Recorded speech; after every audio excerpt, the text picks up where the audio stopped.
Would you want to live all your life, acquire all your things, but nobody is owning them?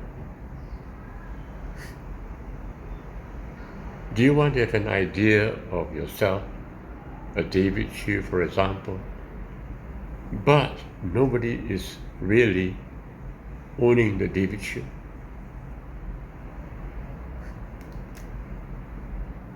This is very significant. Think about it very carefully. You may be living this world you thought you are living, but are you really there? I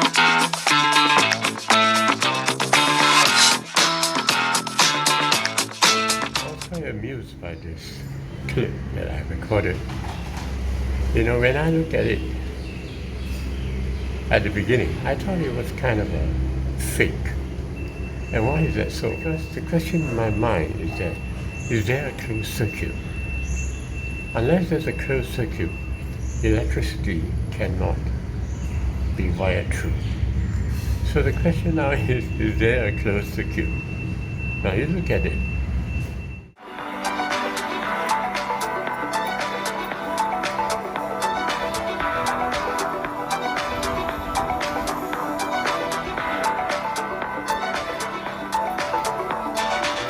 Circuit. Good question, isn't that right? That's right. See, we look at the world around us and we think that our friend and us are different people. But the truth is that there is a closed circuit. Because without that closed circuitry, there won't be life on this earth.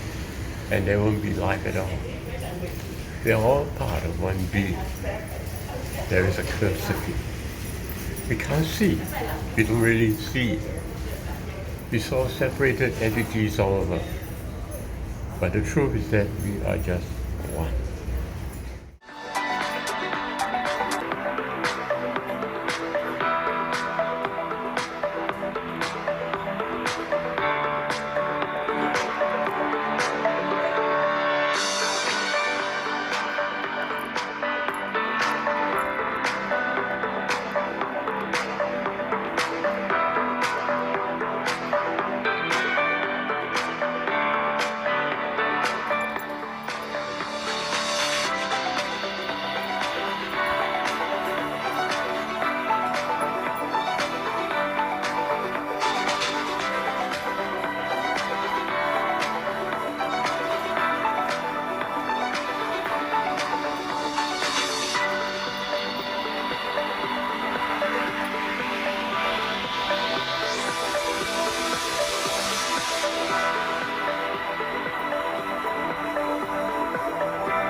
If you watch carefully the video, you will notice that there were no lights, even though the wires were kind of connected, so to speak. And why do you think that's so? Well, it is because there's no potential there.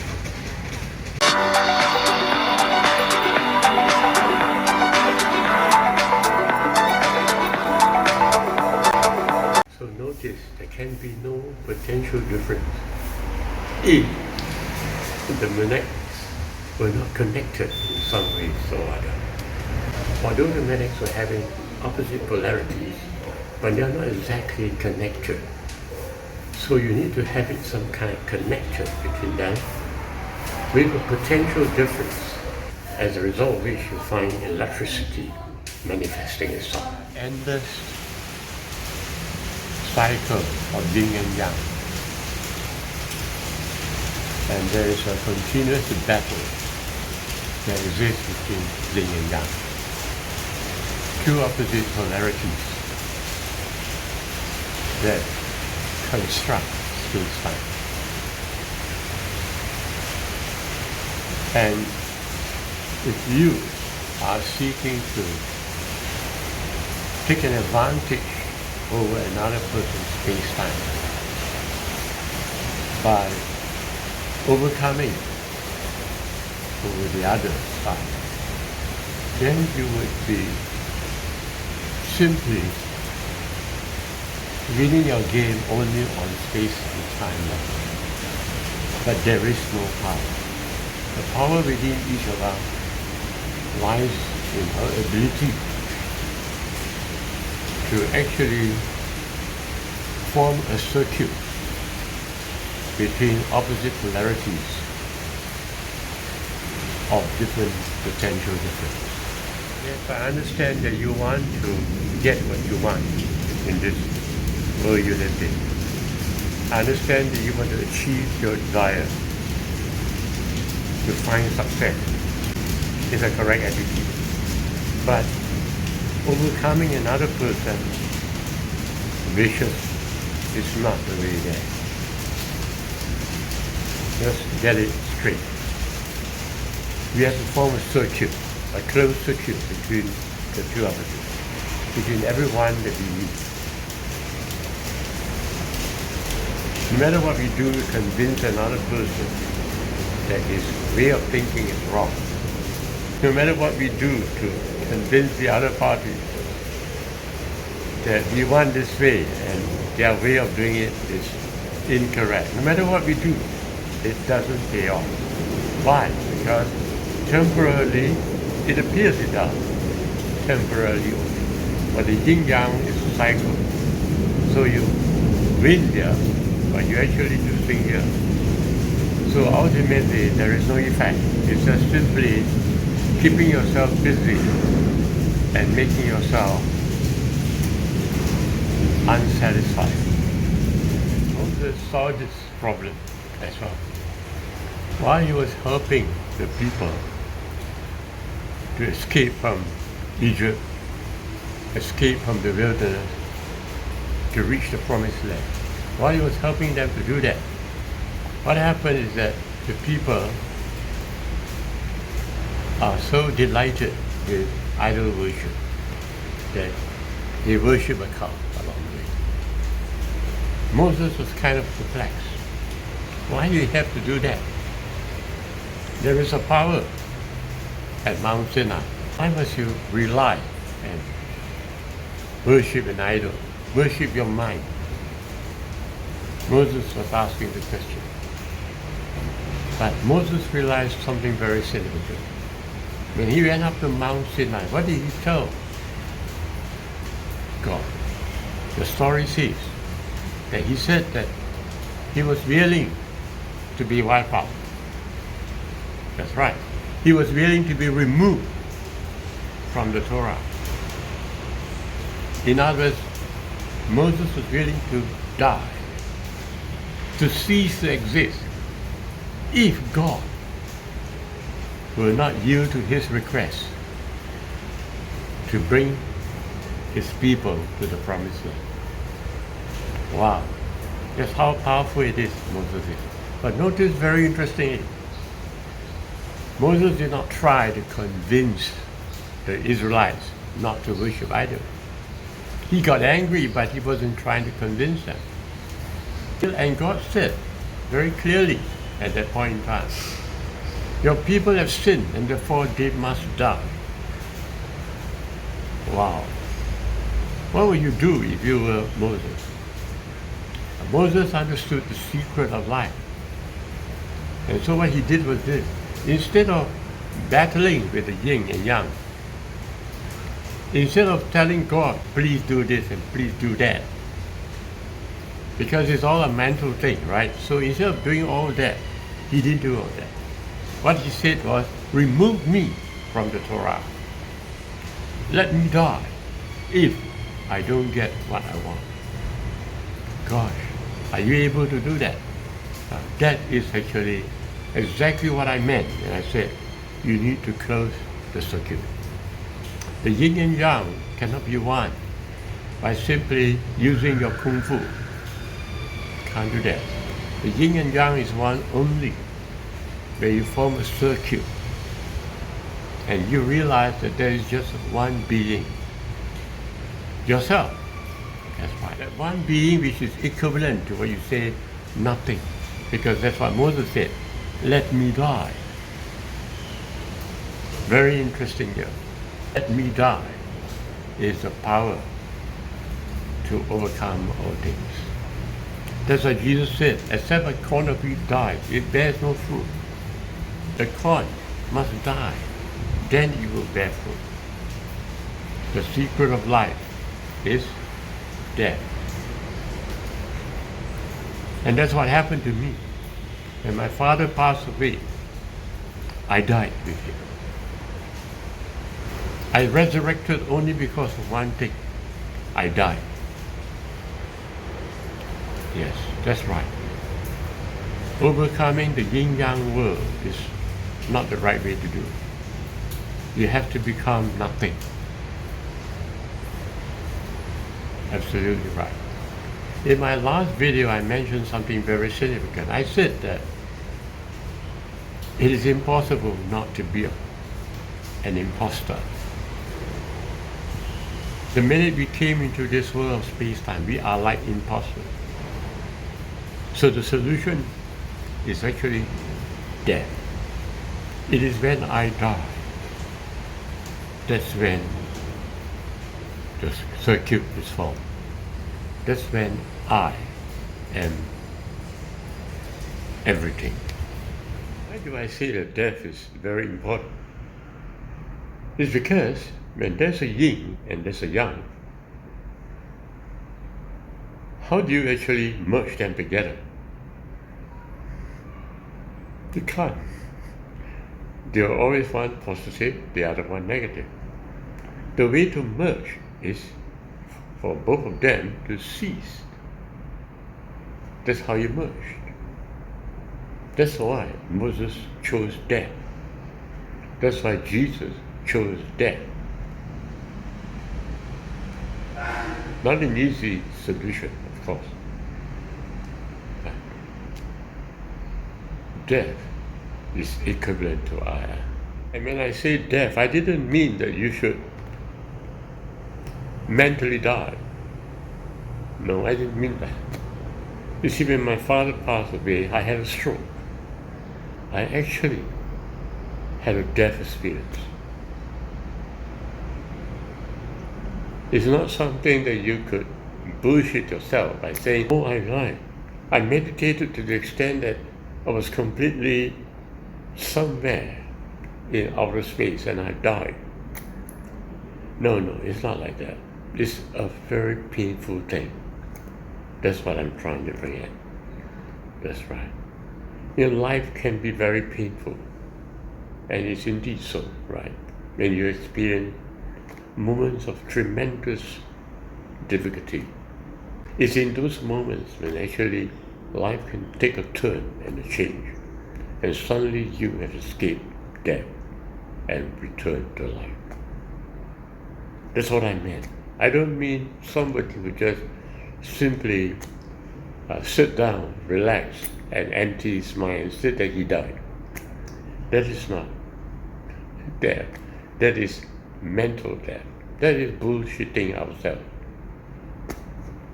And a lot of people are doing that. That's why I have to significantly say this in this video. A lot of people think that they are able to die by not thinking.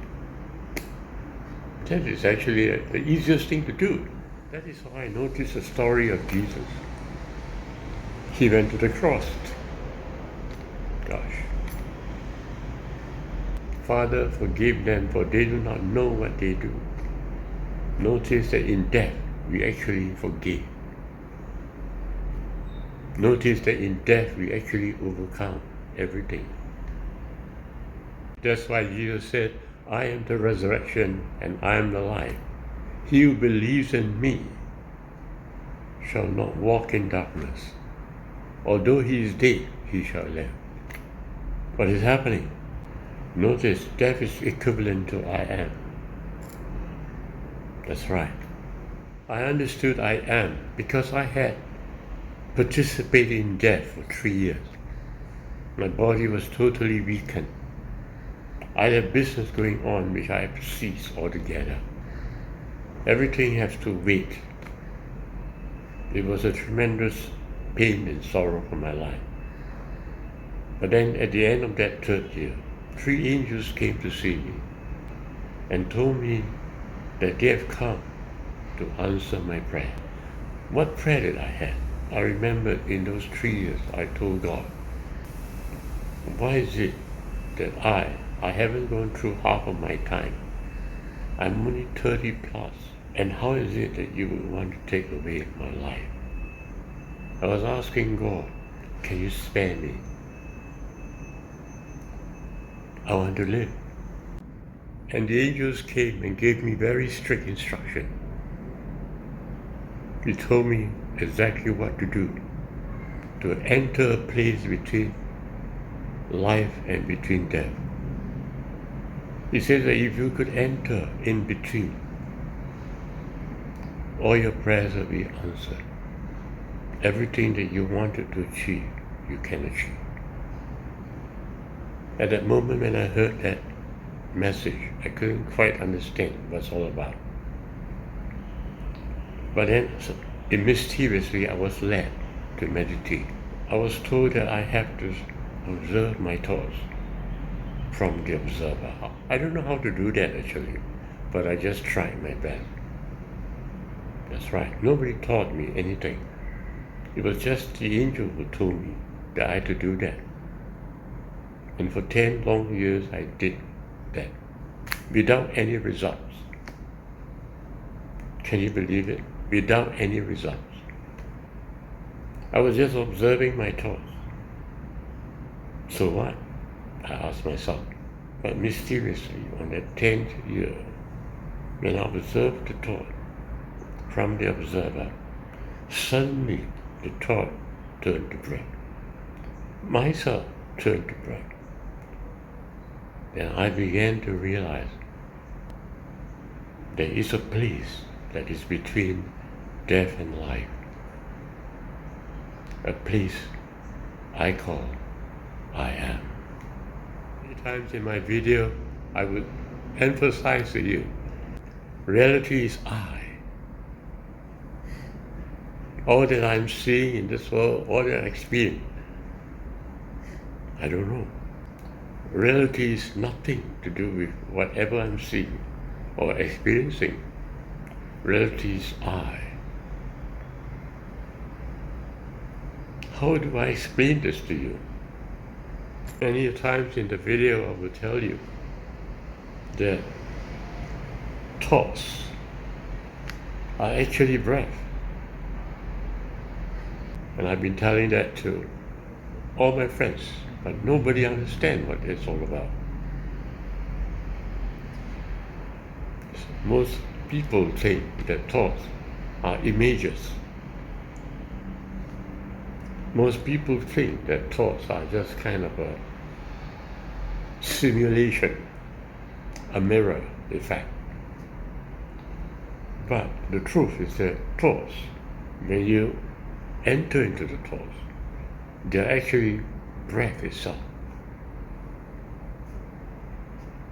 You don't know about it because you have not experienced it. But they're actually breath. And once you reach the breath, you touch soul. You touch me. You say exactly what Jesus said. I am is the way. I am is the truth. And I am is the life. And no man can go to the Father but by me. Before I close this video, I just want to encourage you. Have you observed your thoughts from the observer? Have you done that? Most people won't know how to do that. So you just try. Have you ever observed your thoughts from yourself? No. Most people just live their life moved by the thought. They are not observing the thoughts at all. They are just like the thoughts itself, being drifted by the thoughts altogether. They are not in control of their thoughts whatsoever. Have you tried controlling your own thoughts? Do it. do it, that's right. And go to the place where I hope to lead you to. Subscribe to the videos. Follow every video of mine. It helps a lot. If you follow the Buddhist path, we were told to cease your thoughts. But that's not what I'm trying to say, right? It's easier to cease your thoughts because you can imagine that your thoughts are not there. But can you follow your thoughts? Have you done that? Let's not bullshit ourselves. If you have not followed your thoughts, how would you be able to control the mirrors of your life? The easier way, and a lot of people are doing it nowadays, encouraged by videos in the YouTube. Every morning, wake up and tell yourself what you want to achieve. That's what they say. Every morning, just feel deeply the emotions that you have, as though you ever got what you wanted to achieve. Well, I don't have comments about that. But all I'm just saying is that if you cannot control your thoughts, if you cannot follow your own thoughts, what is there to imagine? Who is the leader of your life, your thoughts or the I? If the leader of your life is your thoughts, you will never be happy in your life. It is I who must steer the boat. It is I and no one else with me. That's why Jesus said something very, very striking. He said, seek ye first the kingdom of God, and all these things will be added unto you. First, seek ye the kingdom of me, and then get what you want. Instead of getting what you want, but you haven't found the me, what's the purpose? Because all that you wanted without a me is not owned by anybody. That last statement I made is very significant. Would you want to live all your life, acquire all your things, but nobody is owning them? Do you want to have an idea of yourself, a David Hugh, for example, but nobody is really owning the David Hugh?